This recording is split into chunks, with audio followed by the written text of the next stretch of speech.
cours est dédié à la réussite de tout le Klal Israël Bezrat Hashem, qu'on ait le route d'avoir la Géoula rapidement, Bekarov, Amen. J'ai cru entendre que les femmes, elles seront encore plus stressées que d'habitude cette année, vu que Pessah, ça va tomber un samedi soir. Alors déjà, chaque année, c'est pas facile, mais alors cette année, c'est le stress général. On va essayer, Bezrat Hashem, aujourd'hui de vous montrer combien c'est pas du tout compliqué, et si on se prépare bien, on pourra tout faire de façon simple et sans aucun problème. Alors tout d'abord, cette année, la Drashat Shabbat Agadol, elle ne va pas être comme d'habitude le Shabbat qui précède Pessah, mais elle va être Shabbat d'avant, ça veut dire Shabbat Parashat Vayikra, le 20 mars. Ensuite, jeudi 25 mars, ça sera le Yud Bet Nissan, c'est-à-dire le jeudi qui précède ce fameux Shabbat-là angoissant. Ça va être le jour de Ta'anit Bechorot. Les premiers-nés, c'est ce jour-là qui jeûneront, ou alors on procédera à un Tziyum Masechet, etc., pour pouvoir les en dispenser. Cette nuit-là, donc jeudi soir, à la sortie des étoiles, on va procéder à l'Abdikat Hametz, comme d'habitude, avec la bracha, avec une bougie, etc., etc. Après avoir terminé l'Abdikat Hametz, on va réciter la phrase du Bitoul, dans laquelle on dit « Tout Hametz qu'on n'a pas vu et qu'on n'a pas brûlé, on veut qu'il soit annulé. » Bien évidemment, on n'a pas l'intention, à ce moment-là, d'annuler le Hametz qui reste encore chez nous pour les repas de vendredi et de Shabbat.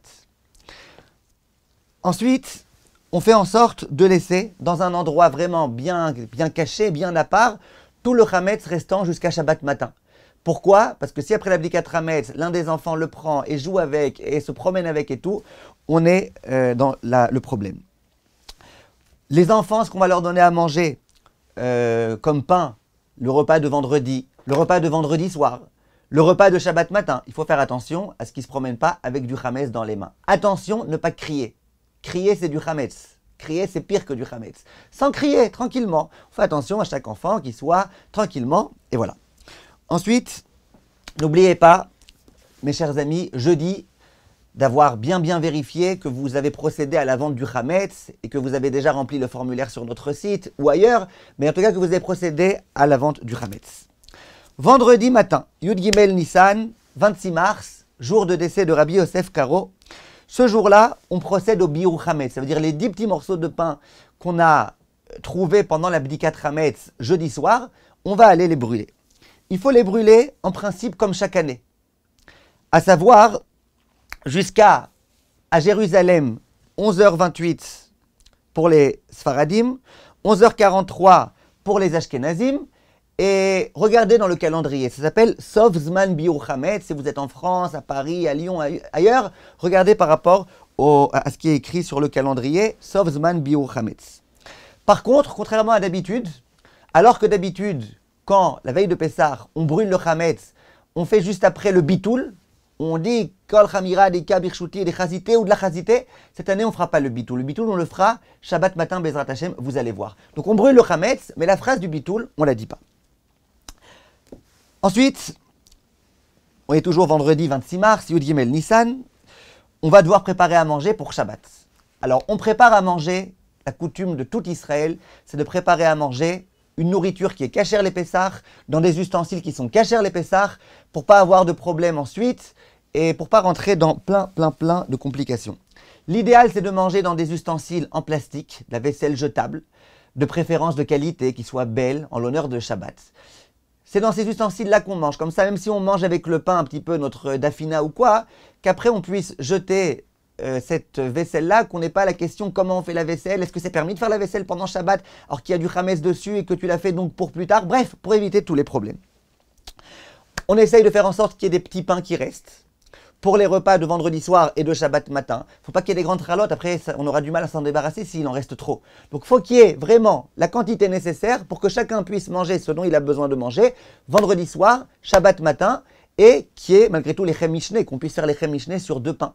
Donc des petites lachmaniotes, des petits pains, ça peut très bien faire l'affaire.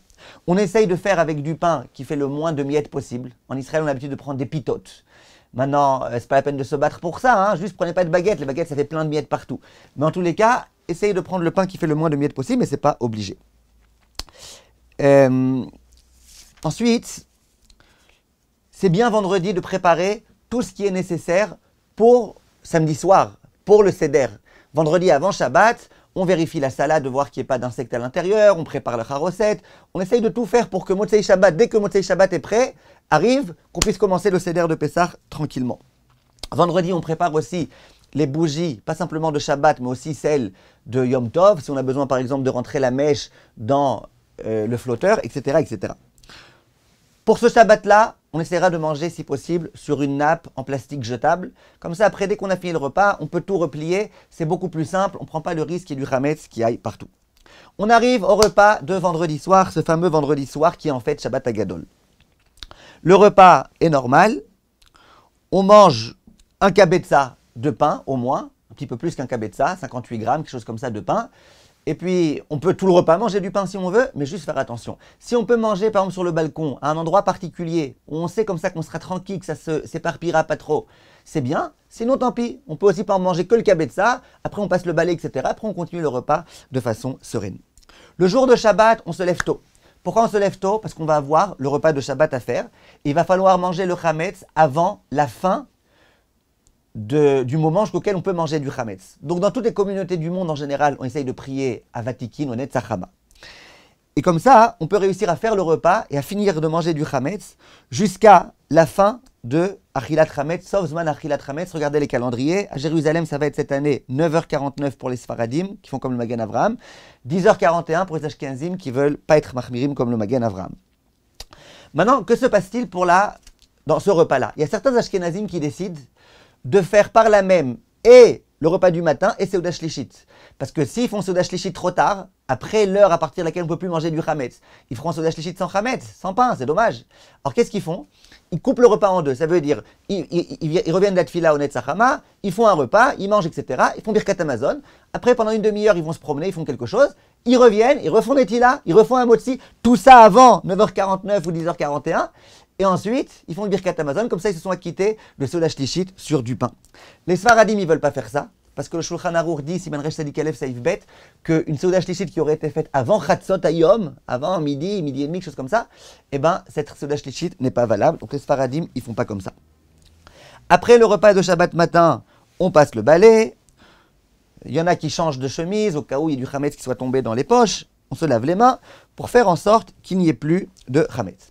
Le Hametz qui est restant, donc les petites miettes qui sont sur la nappe, si par exemple tu avais prévu 5 pains et que finalement il y a un pain entier que tu n'as pas consommé, qu'est-ce qu'on fait? Attention, à partir de 9h49 on ne peut plus le manger et après il va falloir le brûler. Alors le brûler pas en Shabbat on ne peut pas. Alors la coutume, la meilleure, la plus simple, qui à mon avis au jour d'aujourd'hui s'accorde d'après la plupart des décisionnaires, sans se prendre la tête, surtout à l'étranger, où on ne peut pas porter dans les rues, etc., etc., le mieux c'est de prendre le pain qui reste, espérons qu'il n'en reste pas trop, l'émietter et le jeter aux toilettes. Quand les toilettes sont propres, on jette ça aux toilettes. C'est le conseil que beaucoup de décisionnaires donnent. Au jour d'aujourd'hui, même le Chazon Ish est d'accord de dire que c'est bien. Et comme ça, après, on tire la chasse et on considère que le Hametz, il a été complètement jeté, annulé, etc. Si on ne peut pas mettre à la poubelle, par exemple, vous allez me dire, mais nous, il nous reste par exemple des assiettes en plastique dans lesquelles il y a du Hametz qui est collé. On ne peut pas jeter ça aux toilettes. Alors là, ce qu'on fait en général, c'est que on verse dessus du produit de vaisselle ou quoi, des choses qui vont abîmer les miettes. Et ensuite, on peut jeter ça aux toilettes, on peut jeter ça ailleurs, mais il faut faire attention, parce que si on est à l'étranger, on ne peut pas descendre à la poubelle. Mais au maximum, dans ce cas-là, si vraiment on a déjà abîmé le Hametz, on peut jeter tout ça ensuite dans notre propre poubelle, mais il faut être sûr que le Hametz n'est déjà plus apte à la consommation, même par un chien, par un animal, par quoi que ce soit de ce genre-là. On doit avoir brûlé le Hametz, ça veut dire l'avoir jeté dans les toilettes, avant 11h01 d'après le Magen Avraham, et 11h27 pour les Ashkenazim qui ne veulent pas être Machmirim comme le Magen Avraham. Sfaradim 11h01, Ashkenazim 11h27. Regardez les calendriers, c'est ce qui s'appelle le Sof Zman Biur Hametz, la fin de l'heure à laquelle on doit avoir fait Biur Hametz. Et immédiatement après avoir jeté le Hametz restant, qu'est-ce qu'on fait? On récite cette fois-ci la phrase du Bitoul en araméen, Kol Chamira Deka Birshuti, des chazité ou de la chazité, tout Hametz que je l'ai vu, que je n'ai pas vu, machin, tout ça je veux qu'il soit complètement annulé. Ensuite, il n'y a plus de Hametz, on se rince bien les mains, on se brosse les dents, pour ceux qui ont l'habitude de se brosser les dents, ceux qui n'ont pas l'habitude de se brosser les dents, au moins on essaye de prendre un cure-dent et de se retirer le Hametz qui pourrait rester, surtout si on a des trous dans les dents, etc., de sorte à ce qu'il ne reste plus de Hametz dans notre bouche. Ensuite, on en arrive à la Seuda Shlishit. Alors, on va faire Mincha Gdola, ça veut dire on va prier Mincha tôt cette fois-ci, pour pouvoir faire Seuda Shlishit après avoir fait Mincha. La Seuda Shlishit, on a fait avant la 10e heure. Regardez les calendriers, à quoi ça correspond à 10e heure. À Yerushalayim, c'est environ 3h50 de l'après-midi. Mais alors, c'est quoi le grand problème qu'on va avoir dans cette Seuda Shlishit? C'est que manger du pain, on ne peut pas. Ça y est, on a dit, on a tout brûlé, il n'y a plus de pain. Manger de la matzah, on ne peut pas. La veille de Pessah, c'est interdit de manger de la matzah. Pour qu'on puisse manger la matzah le soir de Pessah, alors qu'elle est un petit peu nouvelle à nos yeux. Donc, on ne peut rien faire. Comment on va faire? Et ne pas manger de pain de maisonnote, c'est un petit peu un problème. Or là, il y a plusieurs solutions. Il y a la solution du Shulchan Aruch qui dit « mange de la matzah ashira ». La matzah ashira, tu n'as pas de problème d'en manger la veille de Pessah. Le problème, c'est de manger une vraie matzah la veille de Pessah. Donc mange de la matzah ashira. Maintenant, pour pouvoir faire ça, il faut d'abord être sfarad, parce que les ashkenazim, ils ne mangent pas de matzah ashira. Deuxièmement, il faut être sûr qu'on a une matzah ashira qui est glad kasher. En Israël, par exemple, il n'y en a pas. La seule matzah ashira qu'il y a, en général, en tous les cas, c'est avec une rabbanout qui n'est pas méhadrin. Et en dehors de ça, il y a des rabbanim très sérieux qui veulent dire qu'au jour d'aujourd'hui, c'est très dangereux de manger de la matzah ashira, c'est presque du chametz, etc., etc. J'ai fait un cours sur le site où j'explique tout ça, pourquoi pas. Donc, qu'est-ce qu'il nous reste comme possibilité? La coutume ashkénaze, c'est, comme on l'a dit, soit de découper le repas du matin en deux, et après, l'après-midi, manger quelques petites choses, un peu de fruits, un peu de légumes, etc. Soit de faire que le repas du matin comme étant un seul repas, et l'après-midi, manger des fruits, manger un peu de poulet, manger des choses de ce genre-là. La coutume sfarad, donc c'est comme on a dit, soit on prend de la matzah ashira, soit on décide de ne pas se prendre la tête et on fait le repas sur un peu de viande et des légumes, ceux qui ont l'habitude de manger du riz, etc. Soit il y a une autre possibilité, c'est de faire ce qu'on appelle des knaïdler, de prendre par exemple de la farine de matzah ou de la matzah, de la faire cuire avant Shabbat dans un kli rishon, dans un ustensile dans lequel il y a de l'eau bouillante ou de la soupe bouillante. Comme ça, cette matzah-là, qui s'est trouvée dans cette eau bouillante, on ne considère plus que c'est de la matzah. Ça veut dire quoi? On ne considère plus que c'est une matzah sur laquelle on pourrait s'acquitter le soir du Seder. Donc on considère que c'est un peu comme une matzah ashira, qu'on a le droit de la manger la veille de Pessah. Mais comme pas tout le monde est d'accord avec ça, et des décisionnaires qui s'opposent à ça, donc l'idéal, c'est de faire, comme on a dit, soit le mieux c'est pour les Sfaradim, c'est de faire sur de la viande, sur des fruits d'Eretz Israël de préférence, des olives, des dattes, etc. Sinon sur d'autres fruits. Et c'est peut-être la façon la meilleure. Ou alors de faire vraiment des boulettes à partir de farine de matzah, cette farine de matzah, et avec des œufs, des choses comme ça, et qui ça aura été mis dans de l'eau. Pas tu prends une matzah et tu la fais bouillir dans de l'eau, ça y en a qui veulent dire que c'est pas suffisamment bon, que ça reste dans l'interdit de manger Erev Shabbat. De faire ces boulettes-là, qui sont de la matzah écrabouillée avec plein d'autres choses, et de mettre tout ça dans un kli rishon. Ensuite, est-ce qu'on a le droit de se reposer après la Seuda Shlishit pour avoir des forces pour le soir du Seder? On a le droit, mais il ne faut pas dire. Il ne faut pas dire je me repose pour avoir des forces pour après, parce que ça s'appellerait préparer d'un jour pour l'autre. Ensuite, on va faire Arvit. Dans le Arvit, on va rentrer le passage Vatodienu.